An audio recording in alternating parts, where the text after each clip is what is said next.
John Dock joins us from Noah's Animal Hospitals. Good to see you. Thank you. It's always a pleasure. Usually we're putting a spotlight on animals or issues with animals. You want to put a spotlight on what I'm guessing is a very unsung or undersung profession. That is true. Coming up in October, the 11th through the 17th, we actually celebrate and observe all the hard work that registered and credentialed veterinary technicians do. A lot of people don't know what a technician really is in the veterinary hospital. You preface that with registered, because I'm guessing people just think that's a title that's thrown around, but it's a title that has to be earned through schooling, right?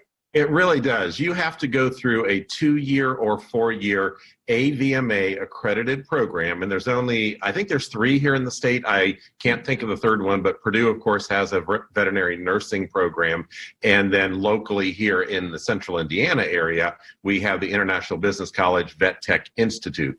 So you've got to go through that schooling. Then you got to take a test and graduate. Then you got to take a national test. Then you've got to sit for an Indiana state test, and only after all that can you put the letters RVT, Registered Veterinary Technician, after your name. Wow, that's amazing. Are there some people who are taking shortcuts and calling themselves that? They are, and it's starting, the state and the veterinary licensing board's actually starting to crack down. You can actually, if you call yourself a technician without that schooling, you can actually be fined up to $5,000. Ooh, well, good. I'm glad that that's happening. And I'm guessing also perhaps misunderstood or not fully understood all the responsibilities. I use this phrase occasionally with some of my coworkers. They're basically Swiss Army knives in your profession in terms of the versatility.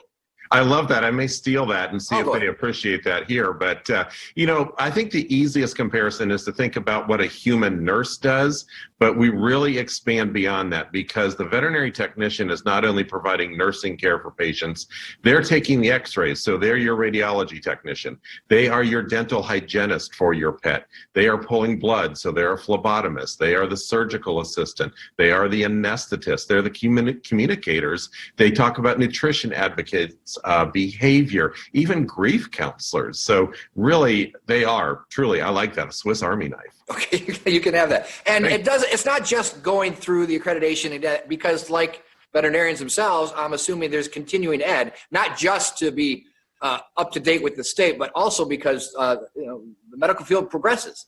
Right. Things change. I mean, when I started way back in the early 90s, going to show my age here, the thought that we would give dogs, consistent pain control after their spay surgery, most veterinarians said, don't worry about it. We want them to be quiet. But now we understand more. And so just like veterinarians, veterinary technicians need to keep up with their continuing education. I think they need 16 to 18 credits every 2 years. That's significant. That's great. But you're probably going to see vet techs as much, if maybe not even more, than the veterinarian, him or herself.